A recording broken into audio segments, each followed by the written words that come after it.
तलवार धनुष और पैदल सैनिक कुरुक्षेत्र में खड़े हुए, रक्त पिपासु महारथी एक दूजे सम्मुख अड़े हुए, कई लाख सेना के सम्मुख पांडव 5 बिचारे थे।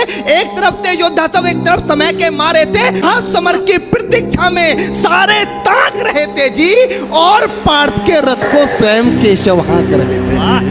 रणभूमि के सभी नजारे देखने में कुछ खास लगे। माधव ने अर्जुन को देखा, अर्जुन उन्हें उदास लगे। कुरुक्षेत्र का महासमर एक पल में तभी सजा डाला। 5 जन्य उठा कृष्ण ने मुख से लगा बजा डाला। हुआ शंखनाद जैसे ही सबका गर्जन शुरू हुआ, रक्त बिखरना हुआ शुरू और सबका मर्दन शुरू हुआ। कहा कृष्ण ने उठ पार्थ, कहा कृष्ण ने उठ पार्थ, और एक आंख को मीच जरा, गांडी ऊपर रख बाणों को, प्रत्यंचा को खींच जरा, और आज दिखा दे रणभूमि में, आज दिखा दे रणभूमि में योद्धा की तासीर। यहाँ इस धरती पर कोई नहीं अर्जुन के जैसा। सुनी बात माधव की तो अर्जुन का चेहरा उतर गया। एक धनुर्धारी की विद्या मानो चूहा उतर गया। बोले पार्थ सुनो कान्हा, बोले पार्थ सुनो कान्हा, जितने ये सम्मुख खड़े हुए हैं, हम तो इनसे सीख सीख कर सारे भाई बड़े हुए हैं। इधर खड़े बाबा भीष्म ने मुझको बोध खिलाया है, गुरु द्रोण ने धनुष बाण का सारा ज्ञान सिखाया है, सभी भाई पर प्यार लुटाया कुंती माँ हमारी ने, कमी कोई नहीं छोड़ी थी प्रभु माता गांधारी ने।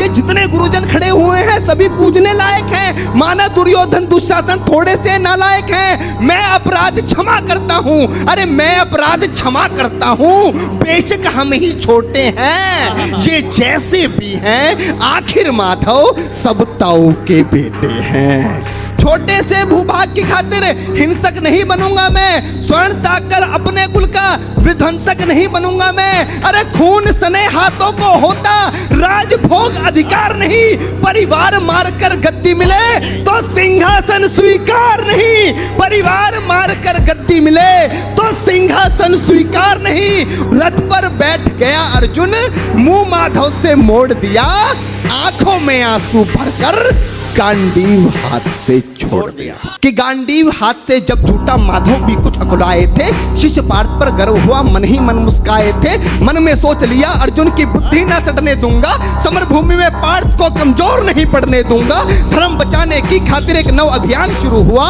उसके बाद जगत गुरु का गीता ज्ञान शुरू हुआ। नजर में रणभूमि के कण-कण डोल गए माधव, टकटकी बांधकर देखा अर्जुन, एकदम बोल गए माधव, पार्थ मुझे पहले बतलाते, ए पार्थ मुझे पहले बतलाते, मैं संवाद नहीं करता। पार्थ मुझे पहले बतलाते, मैं संवाद नहीं करता। तुम सारे भाइयों की खातिर कोई विवाद नहीं करता। पांचाली के तन पर लिपटी साड़ी खींच रहे थे वो, दोषी वो भी उतने ही हैं जबड़ा भींच रहे थे जो। घर की इज्जत तड़प रही, कोई दो टूक नहीं बोले। पौत्र बहू को नगन देखकर गंगा पुत्र नहीं खोले। तुम कायर बनकर बैठे हो, ये बात बड़ी बेशर्मी है। संबंध उन्हीं से निभा रहे जो लोग यहाँ अधर्मी है। हे पांडु के पुत्र, अरे हे पांडु के पुत्र, धर्म का कैसा कर्ज उतारा है। अरे शोले होने थे आंखों में, पर बहती जलधारा है। गांडीव उठाने में पार्थ जितनी भी देर यहाँ होगी, इंद्रप्रस्थ के राज भवन में उतनी अंधेर वहां होगी। अधर्म धर्म की गहराई में खुद को नाप रहा अर्जुन, अश्रुधार फिर तेज हुई और थर-थर कांप रहा अर्जुन। हे पार्थ मुझे बतलाओ, कुलनाशक कैसे बन जाऊं, रक्त सिंहासन लाशों पर मैं शासक कैसे बन जाऊं। कैसे उठेंगे कर उन पर जो कर पर अधर लगाते हैं, करने को जिनका स्वागत ये कर भी स्वयं जुड़ जाते हैं। इन्हीं करों ने बाल काल में सबके पैर दबाए हैं, इन्हीं करों को पकड़ करों में पितामह मुस्काए हैं। अपनी बाणों की नोक जो इनकी ओर करूंगा मैं, केशव मुझको मृत्यु दे दो, उससे पूर्व मरूंगा मैं। बात बहुत भावुक थी, किंतु जगत गुरु मुस्काते थे और ज्ञान की गंगा निरंतर चक्रधारी बरसाते थे। जन्म मरण की यहाँ योद्धा बिल्कुल चाह नहीं करते, क्या होगा अंजाम युद्ध का ये परवाह नहीं करते।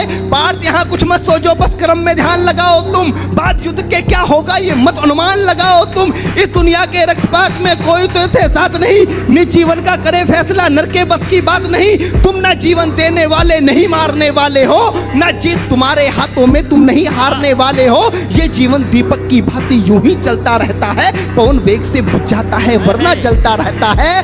मानव वश में शेष नहीं कुछ, फिर भी मानव डरता है, वह मरकर भी अमर हुआ जो धर्म की खातिर मरता है।